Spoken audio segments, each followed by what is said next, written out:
Sidang lanjutan Dewan Kehormatan Penyelenggara Pemilu DKPP kembali berlangsung dengan menghadirkan keterangan saksi ahli. Para pengadu menilai para komisioner KPU ini diduga telah melanggar kode etik penyelenggara pemilu dalam pendaftaran cawapres Gibran Rakabuming Raka untuk Pilpres 2024.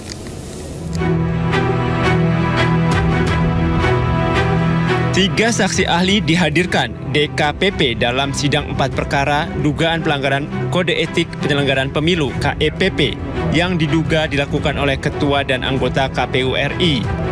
Saksi ahli tersebut adalah Ratna Lukito, Guru Besar Ilmu Hukum UIN, dosen Universitas Andalas dan aktivis hukum Charles Simabura, dan mantan Hakim MK Marwarar Siahaan.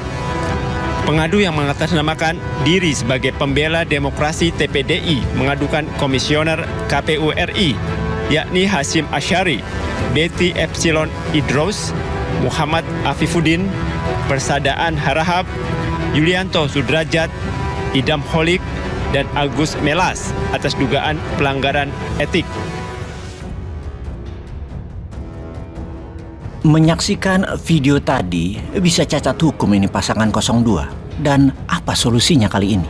Sebelum kita menjawab masalah tersebut, kita membahas lebih dalam tentang Pilpres 2024 ini yang penuh drama. Kita tahu betapa seriusnya Pak Jokowi ingin berkuasa dalam periode yang cukup panjang. Musuh terbesarnya entah bagaimana pendapatnya adalah Anies. Anies adalah satu-satunya orang yang sangat ditakuti incumbent yang bisa mengganjal kesuksesan dirinya untuk menjabat dalam waktu yang panjang. Saat ini incumbent menjalankan strategi yang dijalankan adalah strategi kesekian puluh kalinya mungkin. Lebih dari 10 kali strategi dan berbagai skenario sudah dilakukan oleh Pak Jokowi. Pokoknya bagaimana caranya untuk mengganjal Anies agar tidak masuk ke capres. Misalnya usaha KPK-kan dengan Formula E dan lain sebagainya dilakukan. Pembunuhan karakter dengan dibangun istilah kadrun, dengan intoleran, dengan radikal, dan berbagai label sudah dilakukan. Bahkan secara konsisten menggunakan PSI, partainya Pak Jokowi ini.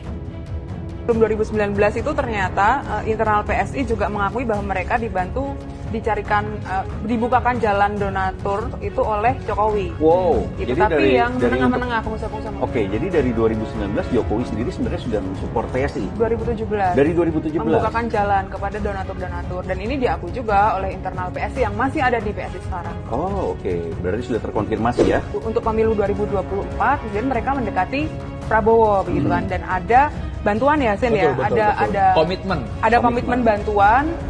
Sebelum mereka mendeklarasikan mendukung Prabowo ya, itu ada 2 komitmen bantuan setidaknya. Yang pertama, membantu dari sisi caleg-calegnya.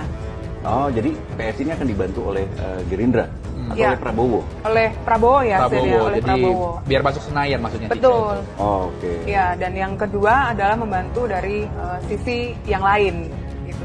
Baik, kita lanjut. PSI itu serang terus Anies sejak lama, sehingga PSI di mata fans Anies adalah common enemy, musuh bersama, partai yang sinis, partai anti Anies yang ternyata terang-terangan sekarang PSI itu memang partainya Pak Jokowi. Pantesan kencang sekali menyerang Aniesnya.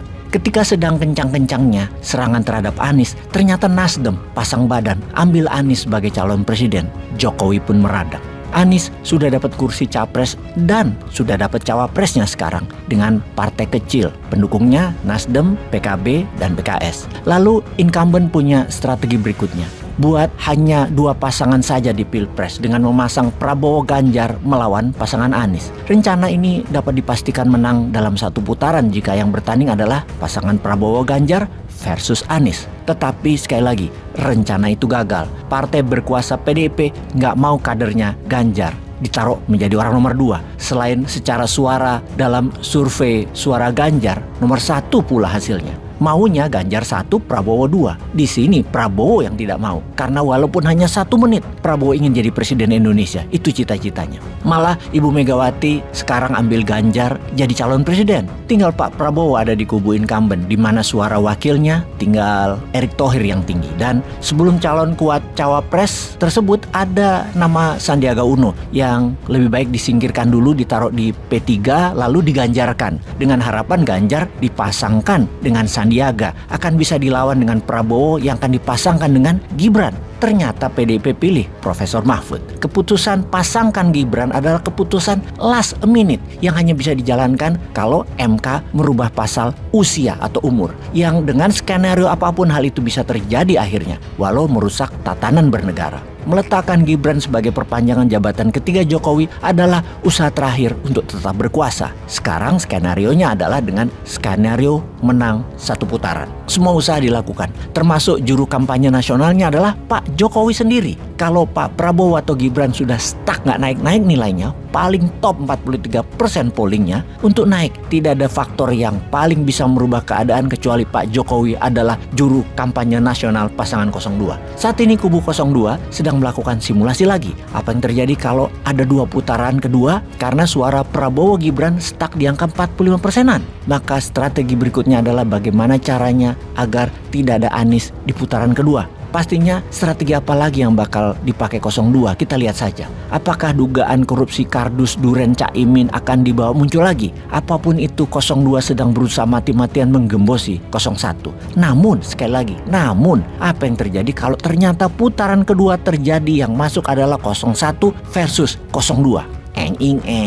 Maka satu-satunya bagi 02 untuk memenangkan putaran kedua adalah gabung kembali PDIP. Pertanyaan sekarang, apakah Ibu Mega mau? Ibu Mega orangnya keras. Belum tentu Ibu Mega mau menyerah bergabung dengan 02. Kalau hal ini terjadi, ini bisa jadi perang Baratayuda, perang saudara antara 02 versus 01 bergabung dengan 03 di putaran kedua. Kedua-duanya harus menang. Cara etis dan jujur sudah pasti tidak akan dipakai karena lebih baik menang bermasalah daripada kalah terhormat. Tentu lebih elegan memang menang jujur, menang suara rakyat. Caranya yang kampanye ya Pak Presiden, itu cara satu-satunya yang bisa mengangkat suara 02. Jadi untuk menjawab video di awal, kalau hasilnya adalah pasangan 02 cacat hukum dan harus mengganti Gibran, apa yang dilakukan 02? Demi menang, Gibran diganti Pak Jokowi. Peace.